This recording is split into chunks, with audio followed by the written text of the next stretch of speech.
Hello，今天要带大家来看日本富人区的这边的房子。大家应该可以看到这边房子之间的间距，还有这边的一个环境。日本典型富人区的环境就是这么一个样子。我为什么今天跑过来呢？就是因为我有一个朋友他住这里，然后他前2天给我发了一个影片，是另外一个日本博主然后拍的一个社区，然后他说那个社区呢是富人区，然后我的朋友就问我，就说这个地方也算是富人区吗？他说的是那个博主拍的那个地方，然后我一看，我说那这个当然不算啊，因为我朋友他自己住的是这个地方的富人区，那他一对比，他就觉得你那个环境也能称得上是富人区吗？然后呢，他就说你过来做一个视频，然后怼一下那个日本博主，谁要他胡说八道呢？但是我这个人吧，我一向不喜欢做视频去怼人的，而且可能人家也不是真的胡说八道，他只是对日本的房产没有真正的了解。我今天来找我朋友也是有事情想要采访的，聊一下日本的签证和永住的这些事情，同时也就着这个地方呢，简单的给大家讲一下，就是日本的富人区它是怎么划分的。那我们就先来讲房子，讲完了房子呢，再和我的朋友去碰面。首先要给大家讲一个很反常识的，就是日本它并不是说房子卖的贵，它这个地方就是富人区，因为我们常用划分富人区的常识是来源于国内。中国国内卖房子是一个小区一个小区开卖的，它这个小区全都是豪宅，全都是别墅，那这个小区它就是富人区。但是周边的配套资源它不和富人区挂钩，比如说学校，比如说医院，它顶多就是可能富人区周边的商场商铺要好一点。因为中国的医疗和教育资源呢，它是政府来统一规划的，它不一定你的别墅豪宅区旁边就有好的医院和好的学校。再然后一个呢，就是中国的地块呢，它是统一出售的，就它是一个小区一个小区出售的。可能你这边是豪宅区，然后隔了一条马路呢，对面就是环建房小区，就是廉价小区。但在中国，它不会因为旁边有便宜的房子，他就说你这个豪宅区不是豪宅区。但是在日本，它就不是这样了。日本的富人区旁边的配套一定是最好的，比如说学校，富人区旁边的学校一定是私立学校。这个私立学校它也一定是比较好的学校，然后富人区的房子呢，它这一片一定全都是好房子，气派的，它没有那种便宜的老旧的房子。但是你要知道，就是日本的土地它都是私有的，它很难像中国那样直接在一整片区域全都盖好房子，开发商是不可能把这一大片地整个都收购回来，因为它总有人是不卖的。所以日本的富人区它一定是新开发的一大片地，这片地以前是没有房子的。那么回过头来我们再来看，如果是在一个老的城区，它有几套房子是比较豪华卖的比较贵的，那它能称得上是富人区吗？肯定不能。房子大豪华，它卖的自然就比较贵，但它周边的配套和环境呢，它是跟不上的。我们可以做一个很直观的对比，就是这个小区我走了这么久，你们看到一个电线杆吗？富人区它是没有电线杆的，电线杆它是预埋在地下的，它就是为了避免影响美观。就可能你那边单独1-2套房子拎出来卖的价格是超过富人区的价格，但它绝对不能称为是富人区，这个我们要搞清楚。我做这个说明呢，也只是对日本的房产呢有一个清晰的划分，大家有一个清晰的了解就可以了。因为很多博主他其实自己本身不是做地产生意的，他可能只是想给大家分享一下房子，分享的知识它不一定是准确的。好，那么我再来讲一下永住和签证的这么一个话题。这个也是很多网友就一直希望我来聊一聊的，但是我为什么一直没有细说呢？我在之前呢约了一个日本人的行政书士，他是我的一个朋友，他做了20年的行政书士了。我原本是想专门做一个特辑，就是采访他的时候把这些问题呢拿出来说，但他比较忙，他和我的时间就是老是也对不上，就我们这来来去去就已经拖了2个月了。所以我今天呢就还是简单的给大家讲一下，然后太专业的问题呢我还是最后丢给他。首先要定居日本呢，它有主要的3个签证，一个是人文签证，一个是经营管理签证，还有一个是高度人才签证。高度人才签证呢，它比较复杂，门槛相对来说也比较高，这个对于我们普通人来说呢，就先不做考虑，或者是留给之后行政书士来说。我们就先来简单的说一下人文签证。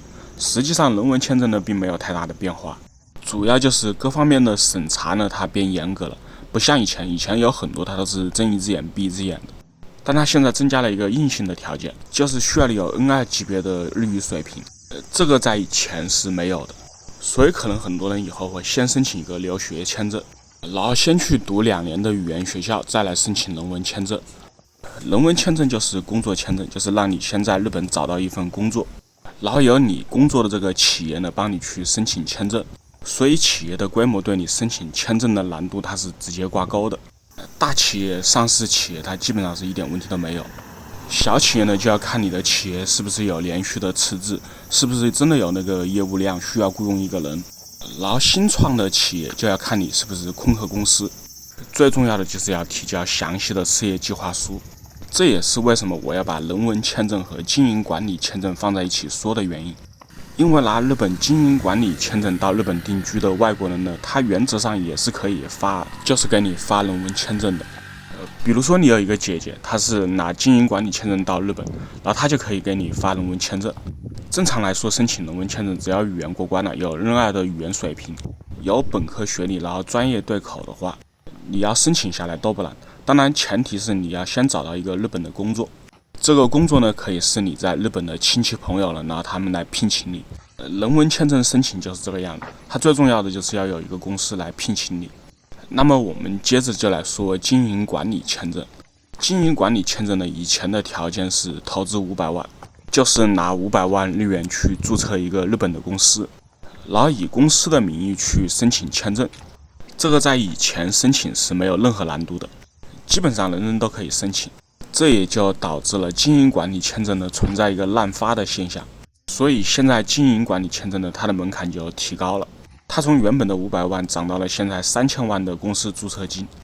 但是这个钱多钱少它并不重要，因为最后这个钱呢，它还是你自己的钱，它只是公司注册的时候需要用一下，你之后可以拿这个钱买车买房干什么都可以，自己花也行。注册金的增加呢本身并不重要，这个等会呢和朋友吃饭的时候呢我们再来说。经营管理签证现在主要新增的一个门槛呢，就是需要你去雇佣一个常勤的员工，还必须要是日本国籍的或者是拿永住的。这个条件呢以前是没有的，所以这个门槛从表面上面看呢，它是增加的很高了。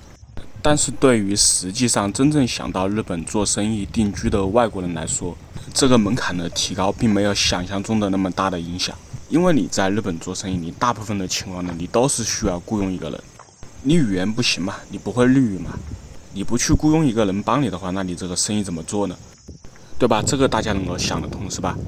当然也有些是例外，比如说我今天要约的这个朋友，我这个朋友呢，他是做境外电商的，亚马逊、乐天他都有的做，而且做得挺好的。这也是很多来日本定居的中国人的一个选择，因为我们大部分的人来日本定居呢，他并不是想发财，我们就只是想找一个地方安安稳稳的过生活，甚至是躺平的一个状态。很多人在国内已经打拼了半辈子了，就来日本了，他也不想再继续拼了。这个时候我们再去开一个实体店呢，再继续去经营，最后又陷入了一个劳累的循环。所以很多人就选择做网商，开一个网店。而且我们开网店呢，还有另外一个优势，就是我们拥有2个国家的资源，我们可以把中国国内的一些好的商品，然后卖到日本。这一点优势呢是日本人没有的，他们也做不到。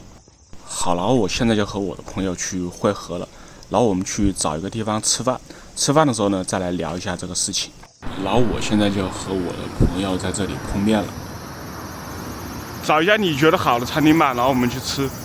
好，带你去一家我这边经常去的。好，是在这个地方吃饭是吧？对，前面那个房子。好，走。它这个社区就全都是这种很开阔的地形，就不愧是富人区。这个餐厅也是比较贵的，就是随便吃一个家常饭就是2-3千。整个餐厅呢是在这个社区的中间，这附近也有购物中心，有医院，也有学校，甚至还有一个私立的大学。私立的大学是关西地区有名的富人学校，就真的是很夸张。大家可以看一下这附近开阔的环境。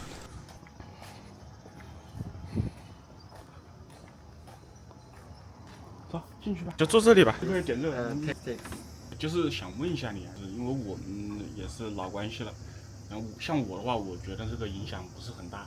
就是我想问一下，你觉得那个经管签啊，就是门槛提高了之后，对你的影响大不大？影响嘛，肯定是有，但是也没有想象那么大，因为我主要生意都是在网上，其实我也不需要雇人，增资那些当然好说，雇人的话我用哪里呢？就我觉得它主要的那门槛提高，还不是说钱的事情。它那个500万增加到3000万啊，就其实很多差不多也就是真的是来做生意的，确实也要个2000万到3000万的。但是现在主要的一个问题就是，他需要雇佣一个永驻或者是日本国籍的。但是你也知道，这种永驻和日本国籍都是大爷，本来他们就不好雇佣，就永驻跟日本国籍的就不好雇佣。老些就比如说像你这种生意，你其实是不需要雇一个人的。他们又不需要干什么，工作都是我一个人做的。你像我早上起来数据调查一下，下午就没事了。我自己一个人每天工作不大半天，我一个人雇个人干嘛呢？其实很多人现在都是这样的，要开个店，那要不就雇佣的是学生兼职的，你雇佣一个长期的员工没有什么必要。但是他生意其实做的是很好的，就像你的生意应该也是挺好的。我感觉你是我们里面做的比较成功的，但是其实也不需要再雇佣一个人了，是吧？就一个人也足够了。因为我个人我是知道的，你的那个生意做的是挺大的，是吧？但是就你是一个比较特例的情况，生意做的比较大，但是又不需要雇人的。我就是想问一下，就是不知道你方不方便说，你现在是每个月的收入，就按你现在的这个网上的这个生意，每个月的收入是多少？每个月收入其实也不稳定，有时候多，有时候少。但像我这样生意，主要是美国那边的市场。告诉你个最低的数字吧，就是从我上正轨以后，没有一天是低于$150的。这是纯收入吧，还是怎么样？150美，对，你纯盈利$150一天，啊，挺多了。他纯盈利$150一天，那等于多少钱？我说那多的时候200有没有？300都有的，多的多。400、500有没有？几久了？那很不错了，其实也很屌了。也就是说，怎么一个意思呢？是，即便是日赚$200左右，能这么说吧？差不多，平均一下，差不多。平均一天日赚$200左右的这么一个生意，它其实是不需要雇佣人的，知道吧？就是只要你做得好，日本你是不需要雇佣一个人。所以说，他这个签证增资还好，就500增到3000万，这个500万增到3000万，这个都没什么问题。但是现在主要的是，他真正门槛提高，他要求你雇佣一个人，但是并不是说所有做生意的他都需要雇佣一个人，就有些生意你是不需要雇佣人的。其实我这个生意我就一个人做就够了，我不需要雇佣人。就我雇佣一个人，他帮不了我任何忙，我是白给他付薪水，是这个意思吧？先给大家看一下我的饭，他点的是一个药膳，我点的是这个菜。像永驻的门槛现在也是提高了，你觉得我们拿永驻还有希望吗？就我们这种普通人。我们永驻的话，我现在也基本不考虑了，因为10年时间太长久了，你明白吧？啊，是的，太久了，政策会有变化。是，我们一开始也没想着永驻，就是奔着入籍去的。但现在日本政府啊，等于说是朝令夕改了。你还饿着呢，我还一直在问你问题。开始。好，吃饭。其实就是个怎么意思呢？就我们来的时候，他那个要求是很低的，你知道吧？就我在我们定居日本之前，他那个要求他并不高，所以呢，我们就产生了一个错觉，就觉得我们都可以很容易就拿到永驻啊，或者是国籍。但是你等我们来了之后，实际已经投资了，然后你再来把这个门槛给提高了，这个是有一点不地道的。但是也不算是，你觉得那个永驻的门槛算很高吗？就是其实也还好，是吧？哎，对，也还好。就相对来说，欧美那些国家来说，他那个永驻拿的其实也不算是特别高，不算高。只是说对于我们当时我们来之前的那个门槛来说，它现在确实是提高了嘛。是。开始了。好像红烧狮子头啊。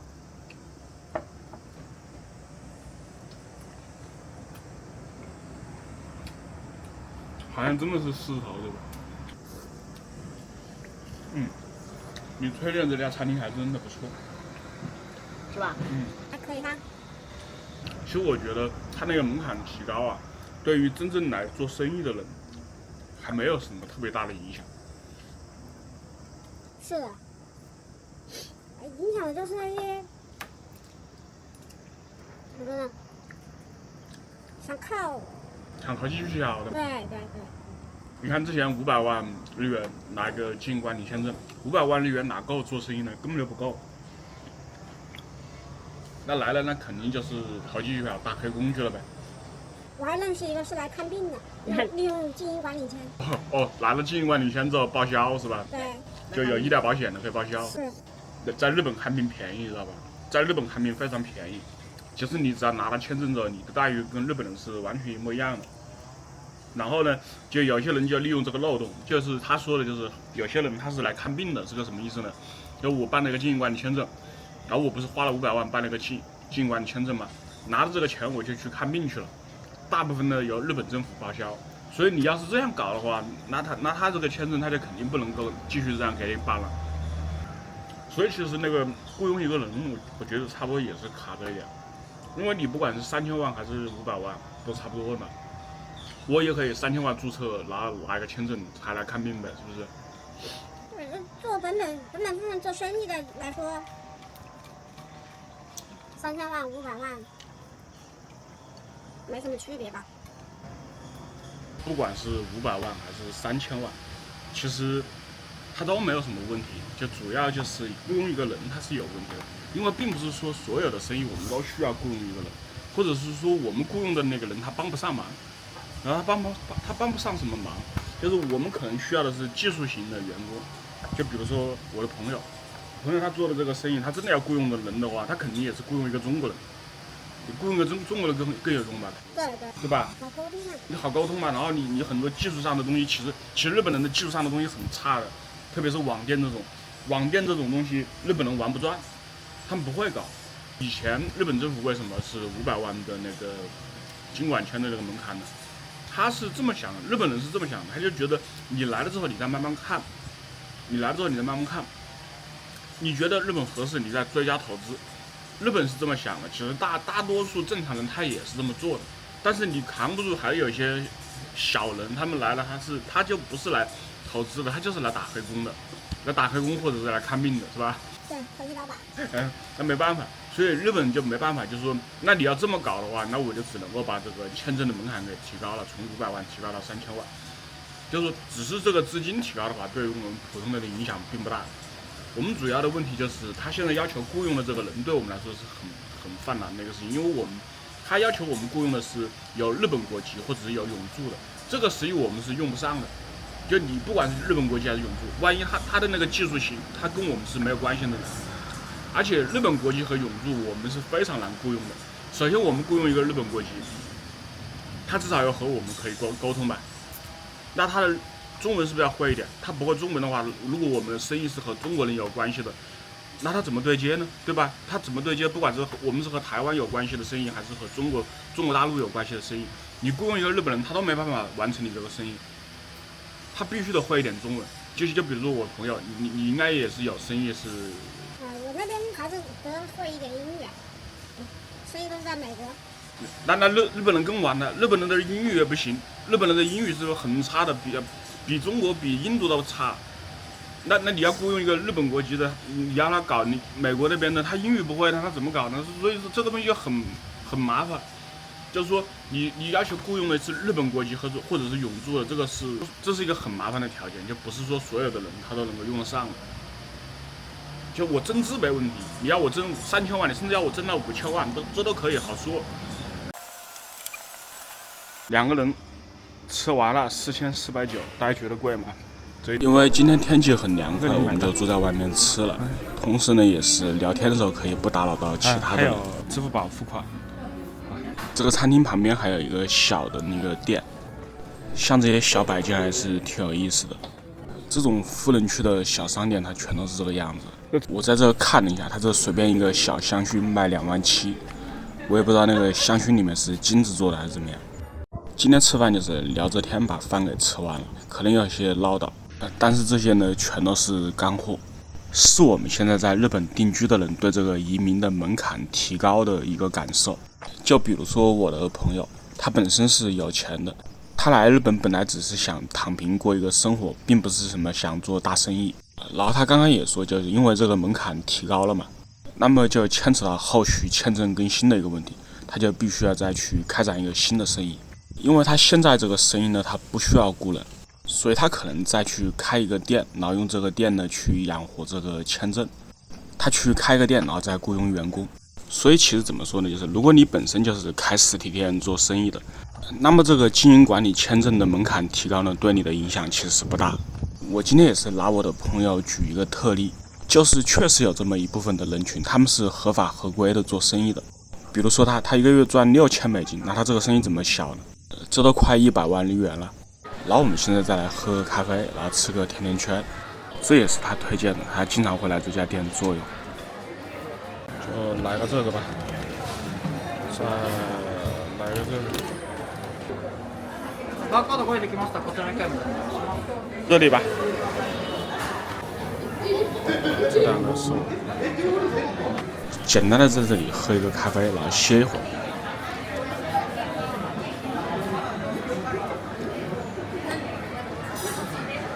吃完饭之后告别了我的朋友，然后我准备在这个附近的社区呢给大家看一下，因为刚刚我们看了我朋友住的富人区嘛，然后我们就在这个地方看一下普通人的社区它长什么样子。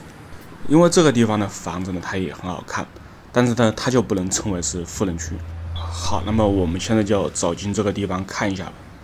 你看，首先我们看到的是什么？就是电线杆，这个就是区别。虽然这里的房子也是很大很好看，但是你看它房子之间的间距，它这个是不是一栋紧挨着一栋的？那它这个怎么能够称为是富人区呢？我在我之前的视频我拍过一个卢屋式的富人区，如果大家有兴趣的话，可以去翻之前的那个节目。卢屋式的富人区，它的房子也是没有电线杆的，而且街道上面的规划还有附近的学校也是做得非常的好。再一个就是房子的美观度，我刚才已经给大家对比了富人区的房子是长什么样的，造型是不是比这里的更好看一些？这边的房子造型环境相对来说都不错。这个社区对面就是一个大型的永旺，同时它附近也是有学校有医院的。但是如果你把节目拉到最前面去做对比的话，你就会发现它还是不同的。好了，那么希望这一期的节目能让大家对日本的房产还有移民的政策呢有一个清晰的了解。如果你喜欢看呢，请记得点赞、关注、收藏。那我们下期的节目再见，感谢大家。